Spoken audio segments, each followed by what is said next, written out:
Hi, I'm Annie Edmondson. I'm a PhD candidate at Princeton, and I'll be talking about some work I did with a few other folks at Princeton on studying transnational routing detours through surveillance states.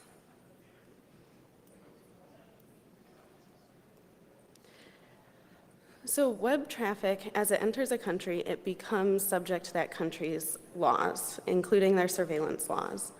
And as more and more countries are passing mass surveillance laws, clients and end users have more need than ever to determine and control which countries their internet traffic is traversing. So the work we did can be divided into two parts.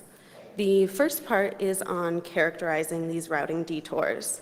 So we can answer questions like, which countries are internet paths to popular destinations currently traversing? We can also ask, does local traffic ever leave the country? And if it does, where is it going? So this is the first part. The second part is, can we avoid these routing detours through surveillance states? And so we ask the question, can end users avoid certain countries to popular destinations? And there's two primary ways to get country avoidance. We have a small example here. A client is in Brazil and is accessing content in the United States. The country-level path goes through Mexico, so it's Brazil, Mexico, United States, and this is just an example. The client in Brazil wants to avoid Mexico, so one way to achieve this is routing around the country.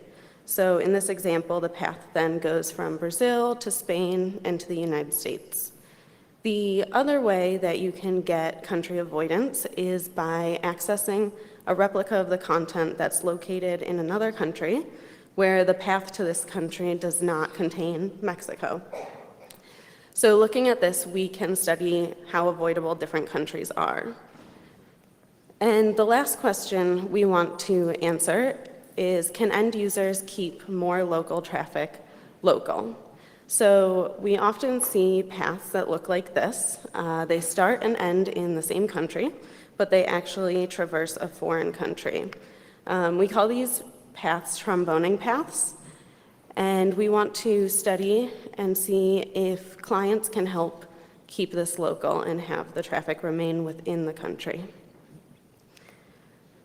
So as I just mentioned, there are a number of countries that are passing more mass surveillance laws.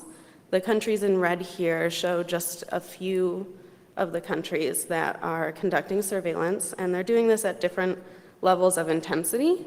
So some are collecting metadata, while others are forcing ISPs to install black boxes that collect everything. And one important thing to note is that there's also surveillance agreements between countries. So one of the most famous ones is the Five Eyes Agreement. This is an agreement between Canada, the United States, United Kingdom, Australia, and New Zealand, and they will share all their collected surveillance data.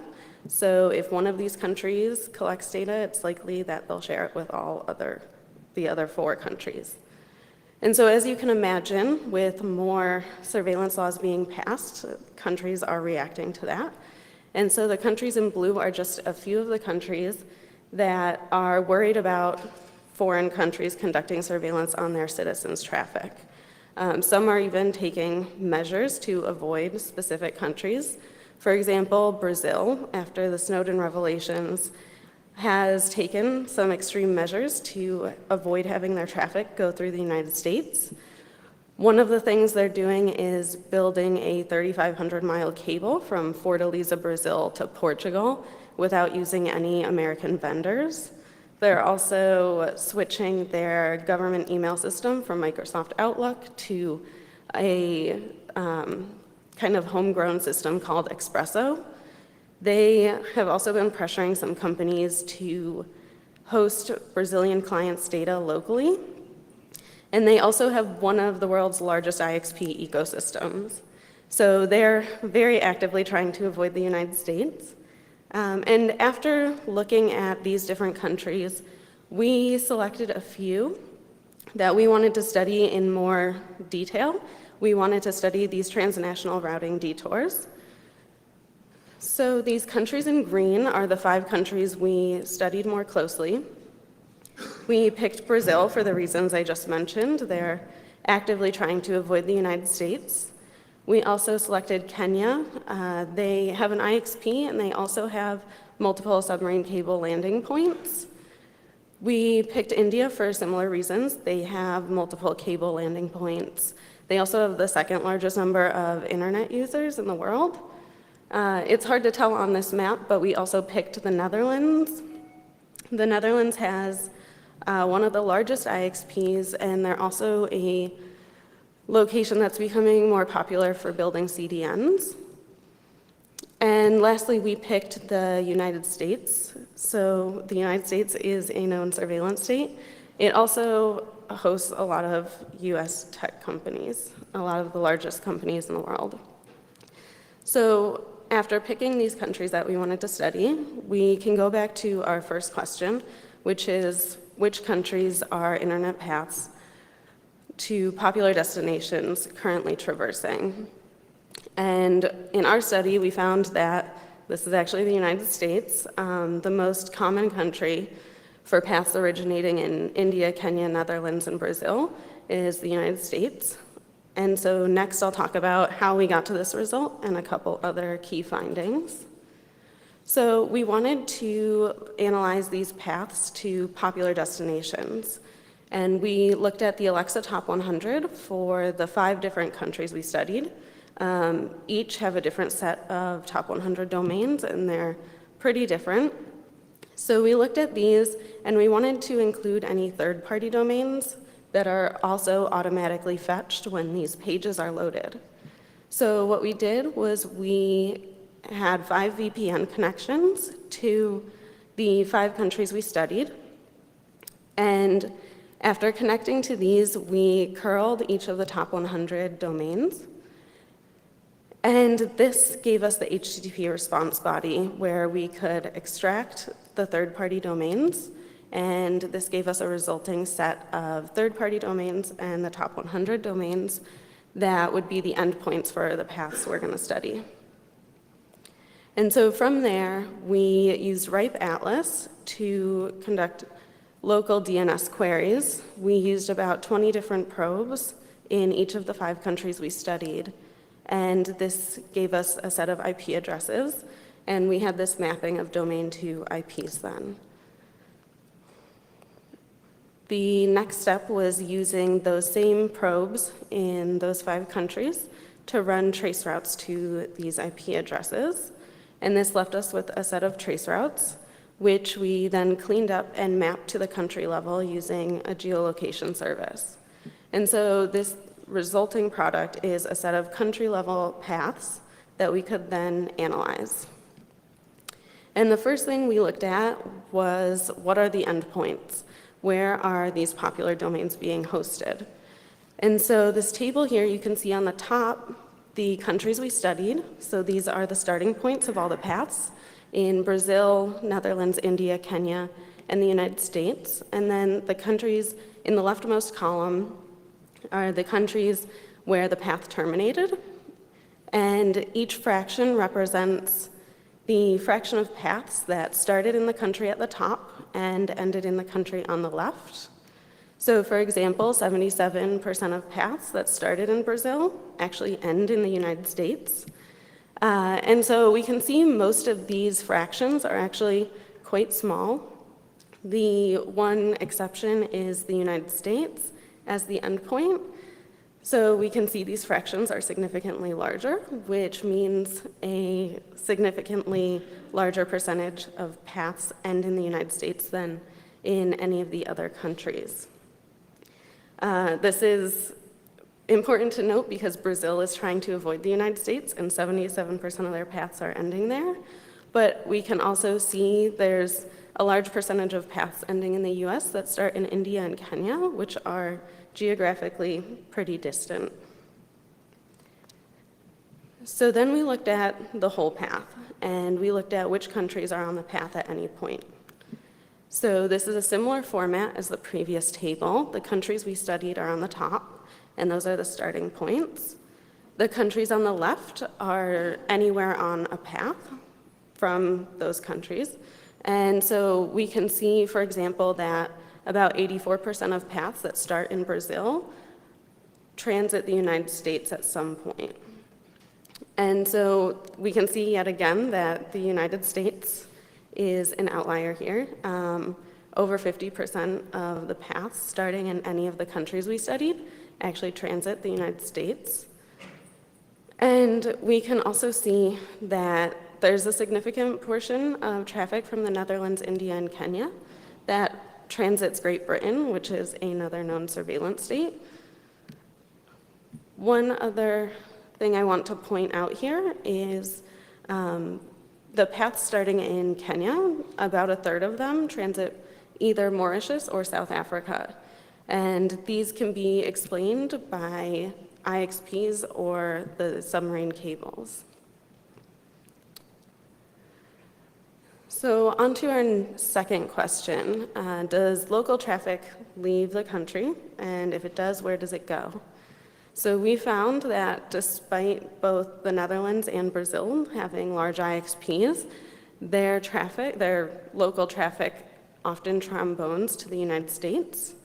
And so we can look a little more closely at the Netherlands here. These are the fraction of tromboning paths and the countries they trombone to. So we see the two most common are the United States and Great Britain, both members of that surveillance agreement, the Five Eyes. But the rest of the countries that Netherlands traffic trombones to are actually geographically close to the Netherlands, which we can see on this map here.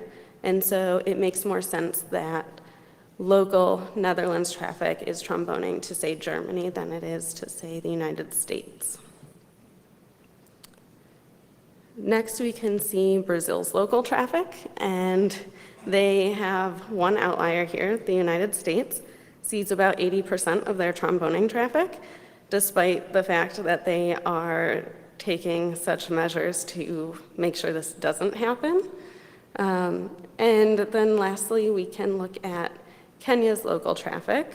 Kenya's local traffic has a little bit of a different distribution than the past two countries we looked at. We see that certain surveillance states see some small fraction of Kenya's local traffic, but there's one outlier. Mauritius sees most of the tromboning traffic. And this can be explained by this cable map here. Mauritius is the island circled in red, and there are direct cables from Kenya to Mauritius and then also to South Africa and the UAE, which are also both on this bar chart here. So they also see Kenya's local traffic. So to summarize these routing detours that are currently happening, we see that routing detours often transit surveillance states, especially the United States. We also see that local traffic doesn't always stay local, and it also tends to transit surveillance states. So what can clients do? Is it possible to avoid certain countries, like surveillance states, and can we do this by tunneling traffic through relays? So this brings me to the second part of our work on avoiding routing detours through surveillance states. And we found actually that relays can help avoid most countries most of the time, but it's significantly more difficult to avoid the United States and sometimes impossible. So I'll talk about how we got to that result and a few others. First, we had to define some way to measure country avoidance, or how avoidable a country is. And so this is defined by the fraction of paths that do not pass through country X, where country X is the country we want to avoid. And we have a simple example here. We have a client in Brazil, and we are studying these three paths to popular destinations. And this client wants to avoid the United States. Two of these paths actually go through the United States. One goes directly to Europe. And so the country avoidance for avoiding the United States would be 1 out of 3, because only one of the paths do not go through the US. But if we were to set up some relays, for example, one in Europe and one in Australia, maybe we could route traffic through these relays and it would route around the United States or pick a different replica. And so those 3 red paths then become these 3 green paths. And we see that only one of the paths go through the United States. So the country avoidance value goes up to 2/3.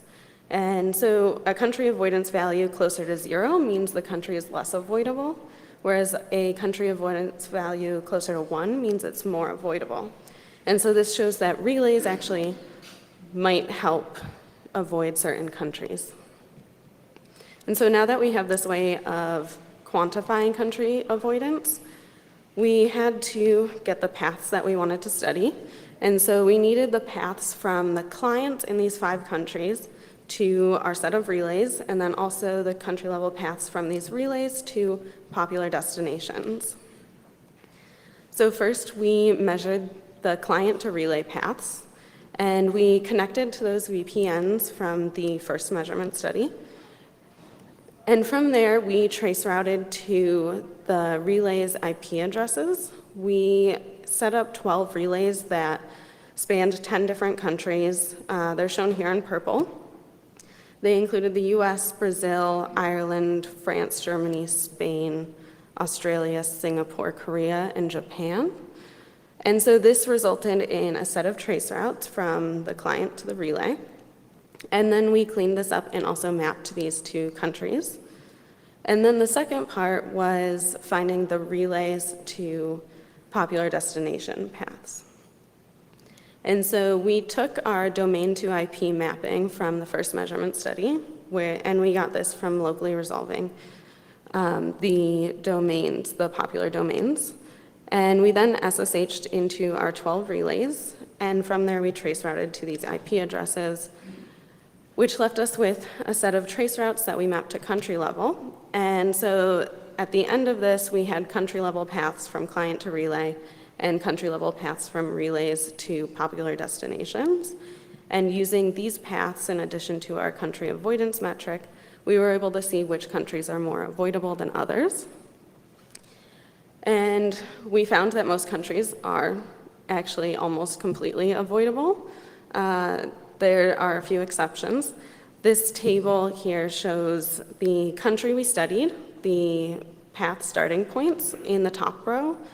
And for each of the countries we studied, we measure the country avoidance without relays and with relays. And then the countries in the leftmost column are the country we want to avoid. And so we can see example for Brazil, path starting in Brazil, when we're not using any relays, 15% of the paths can avoid the United States, which is relatively low. And we can see this is the case for the 4 countries that weren't the US that we studied. These are significantly lower than the country avoidance values for other countries. And we can also see that when we use relays, this country avoidance value goes up, which means a higher fraction of paths can avoid the United States when we route through relays. It's important to note, though, that these higher values are actually significantly lower than when clients try to avoid any other country. One other thing to note is for clients in Kenya, about 1/3 of the paths from Kenya transit Mauritius and South Africa, which we noted in the first measurement study. So the country avoidance value is about 2/3 here. And for Kenyan clients trying to avoid South Africa, relays actually don't help. For every path from the client in Kenya to our relays, South Africa is on the path, so relays do not help in this case. On the other hand, relays are very effective at helping clients in Kenya avoid Mauritius. About 99% of the paths can then avoid Mauritius when we use relays. And so to our last question, can end users keep local traffic local? And we analyzed this using the relays in the same country as the client. We found that tromboning Brazilian paths actually decreased from 13.2% to 9.7%. And this shows that using these relays will help keep some fraction of paths from tromboning outside of the country. And so a summary on our avoidance study here is that it's significantly more difficult to avoid the United States than it is to avoid any other country. And these relays do help keep local traffic local, as we can see by the decrease in tromboning paths from Brazil. I want to touch on a few different future work topics here. We plan to study the connectivity within a country. We noticed that clients in one geographic part of a country may have better connectivity in terms of country avoidance than clients in different parts of the same country. We also want to study the relationship between IXPs and these routing detours in more detail. Specifically, we want to see are IXPs on the path for these tromboning paths or not, and why this is happening. There are quite a few questions we can ask about IXPs and country avoidance. And then the last idea we're pursuing right now is IPv6 connectivity. So our whole study was based on IPv4, but we imagine that if we did the same study on IPv6, that the results would look quite different. And so I just want to conclude with a few of the main findings. One is that paths commonly traverse known surveillance states. In particular, 84% of paths originating in Brazil actually traverse the United States, despite all the extreme measures they're taking to make this not happen. We also found that relays can help prevent routing detours through surveillance states, but unfortunately, some of the most prominent surveillance states are also the least avoidable. And we can also see that these relays help keep local traffic local, as evidenced by decreasing tromboning paths. And so these are just a few of our results, but we have a full write-up and more data on our project website, ransom.cs.princeton.edu. And at this point, I'd be happy to take any questions.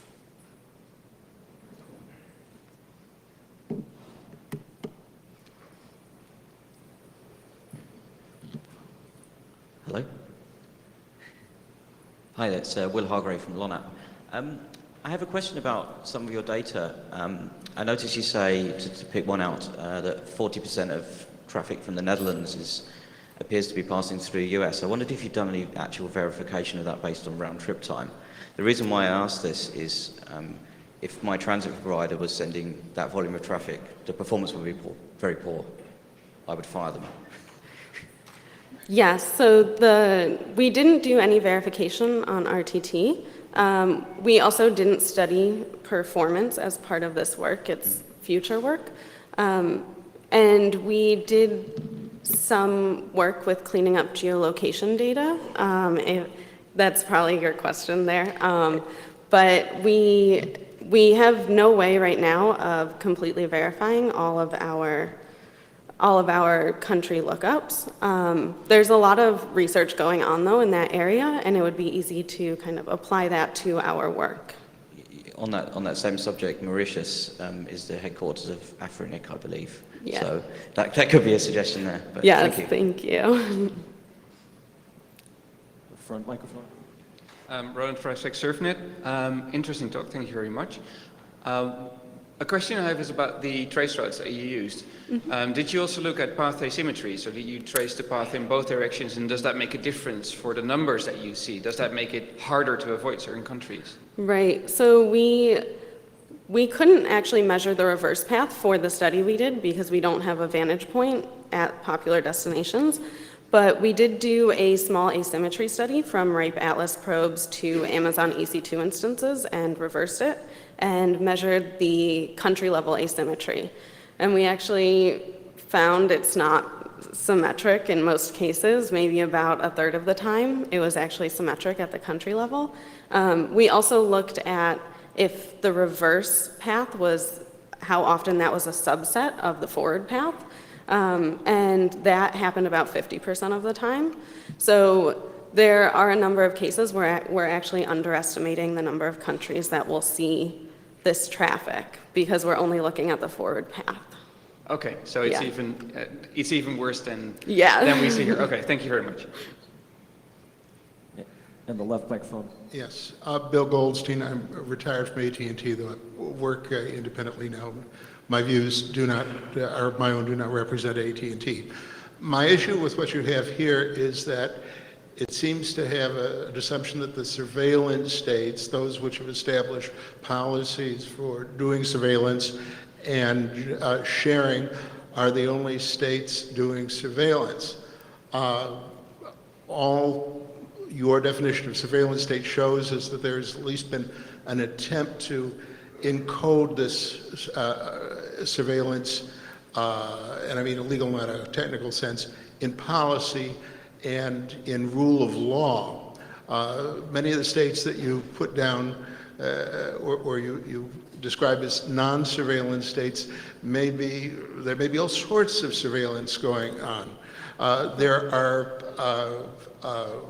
laws such as Title 18 of the U.S. Code, the Section 2511, which very specifically state what can and cannot be done and the legal procedures that must be followed. And I wondered if it might be more fruitful to take a look at the so-called surveillance states that have tried to at least made some attempt to govern this by rule of law and determine if this is effective and whether such states, or to what degree such states, actually follow the laws that they have encoded.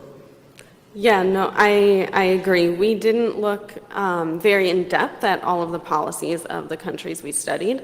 This was more of scratching the surface and seeing where these routing detours are going in light of different surveillance laws coming up, but we didn't look in detail and see if there are any clauses or other policies that negate the effects. But that's definitely something that we'll look into. All